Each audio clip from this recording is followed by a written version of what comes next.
guys, dito na tayo ngayon sa Main Youth 1 Criterium Race at nandito pa rin tayo ngayon sa Tagaytay. Today is February 5,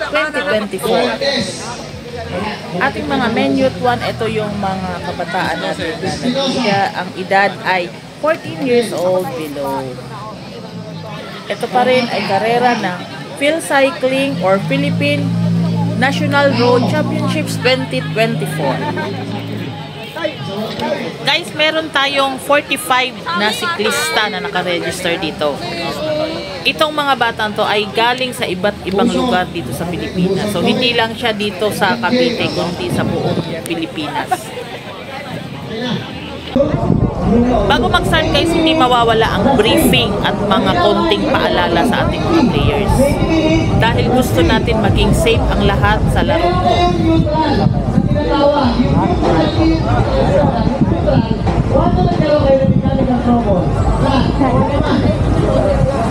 Pwede nyo pumunta kayo sa TikTok dito lang 200 meters. Yung ginagawa yung ginagawa ng mga pagkain, tinakabon.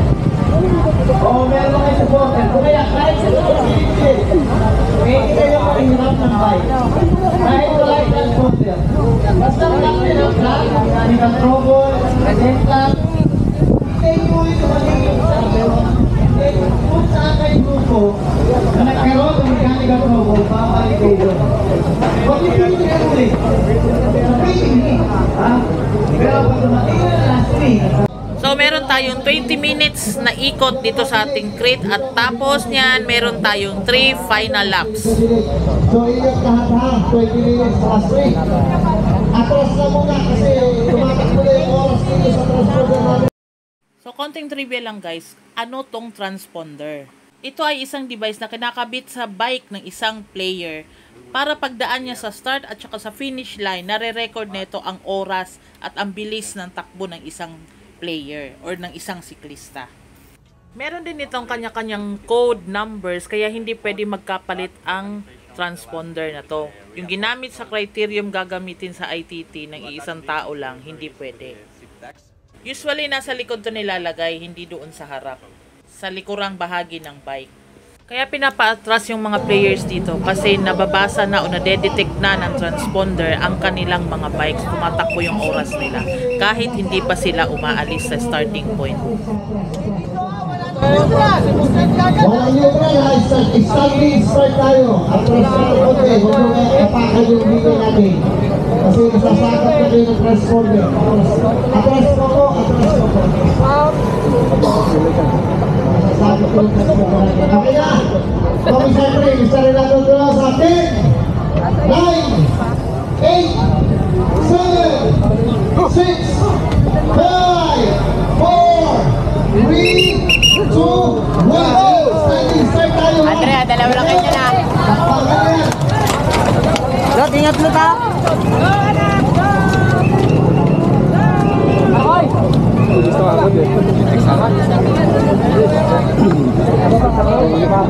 Unang ikot pa lang guys para sa 20 minutes nila.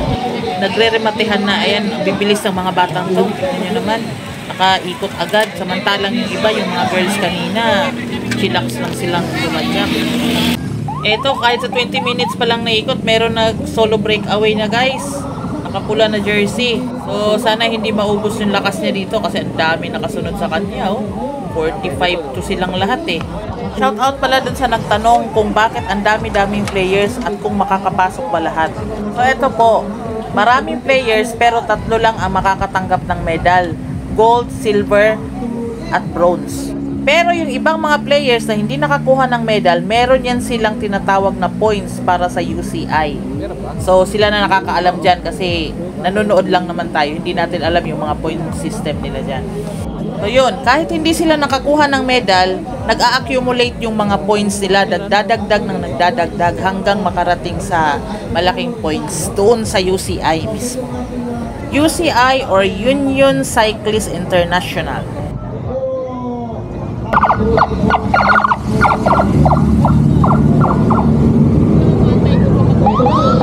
Iba.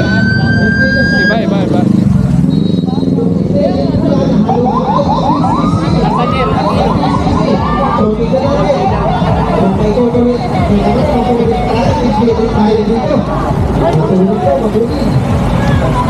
Busy sa ilang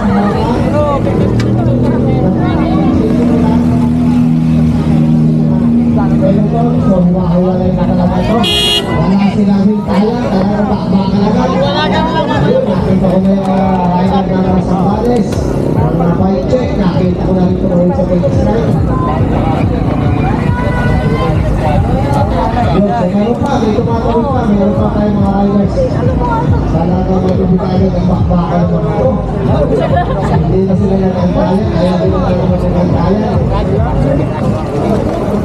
So, yun na. Ano yung ating announcement?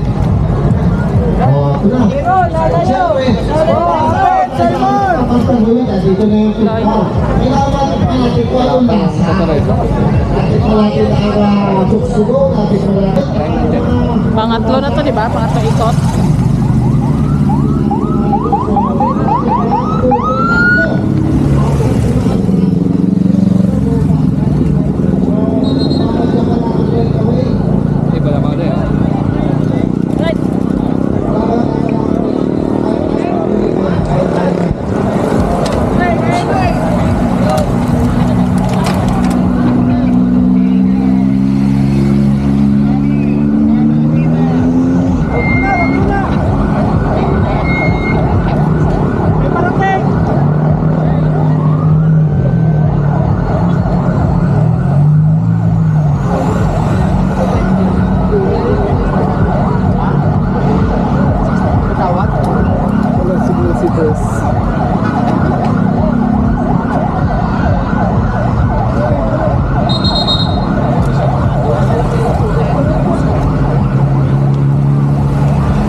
Iba na yung ano eh. Iba na ulit na namamuna eh.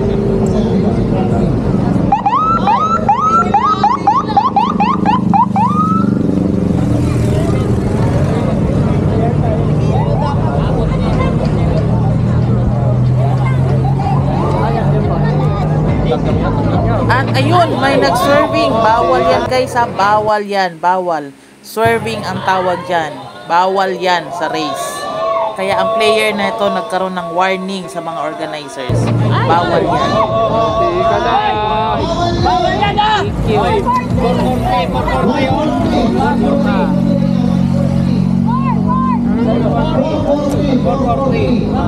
So yun po yung mga pinagbabawal natin. Walang ginawa. Umiiwas. Pwede ma-disqualified ang player niyan pag nakita kang nag-swerving. Kaya nagkaroon siya ng warning. Bawal din. Oh, yung gumano. Kuha yun sa video. Kuha mo. Kuha mo. Kuha yun. Kuha. Gumano. Lumipat ang ipag-break. Swerving.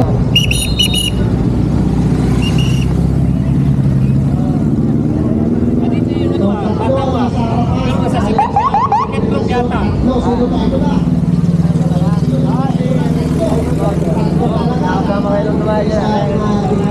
Iba naman. So, tatlo ito pa yan.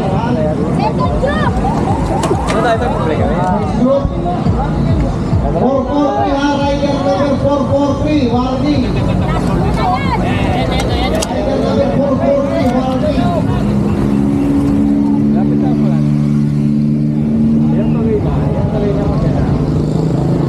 Wala rin 20 minutes. Nakaganan. Tapos last 3 lang ako. Last 3 lang sa tayo pagbalik. Isang mga grupo na naman sila. Last 3 lang.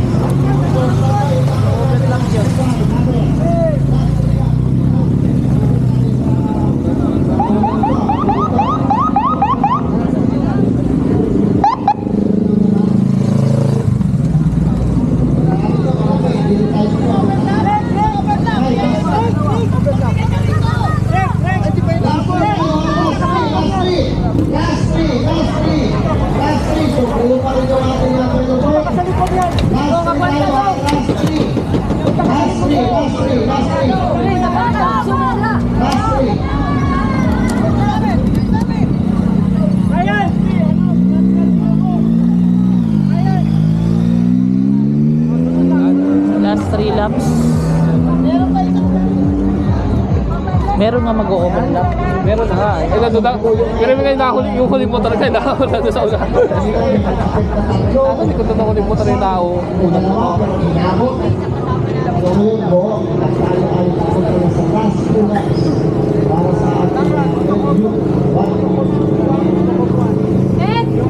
Gawin yung sign-on natin ha para sa Women Junior. Ha? Hindi, last 3. Pagbalik na tao na, yung unang motor, last na yun. Sign-on na kayo. Last 3 na yun. Women Junior. Last 3 na, last 3. Pagwag-wag na yung motor. Nagkabalik na kami niya.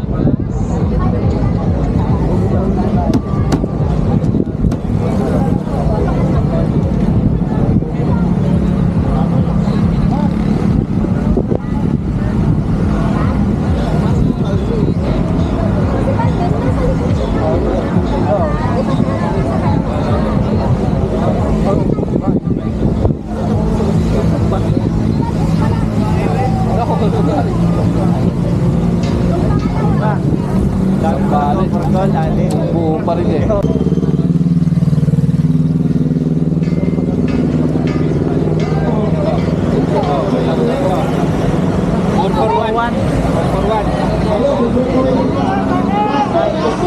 Ito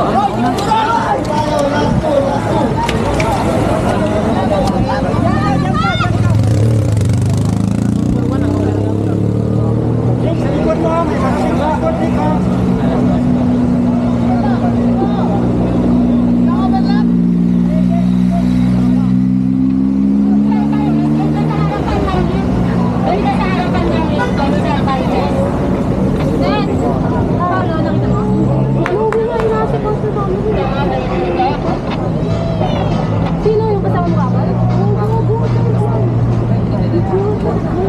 Hindi ko alam. Hindi nasa kasi. Kasi yung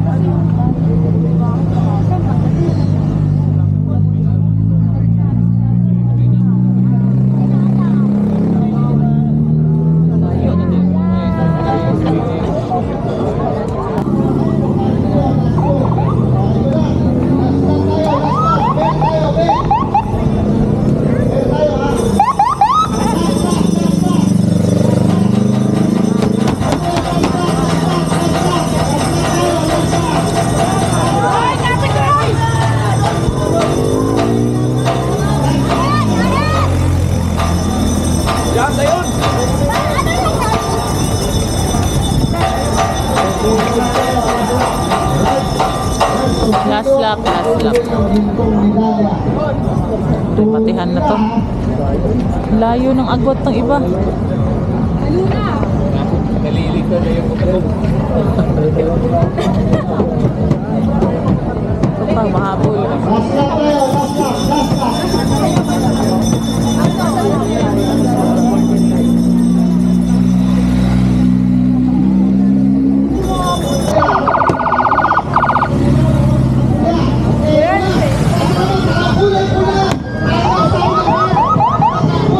At ayun na guys, ayun na. Sino kayo mananalo?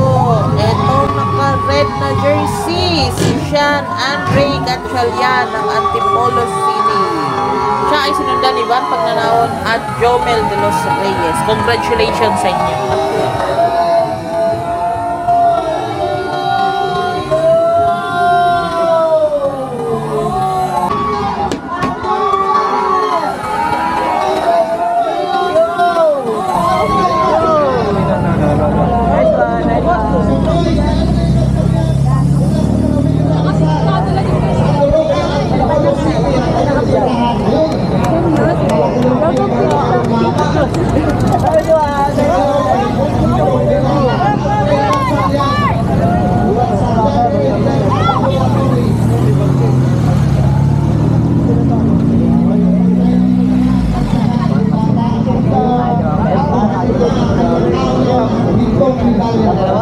Congratulations, Sean Andre Gatchalian, ang pride ng Antipolo Rizal. Congratulations din sa lahat ng participants. Abangan nyo pa guys ang iba't iba pa nating videos para sa iba't ibang kategory. So for more video updates, huwag kalimutang mag-like and subscribe. Salamat!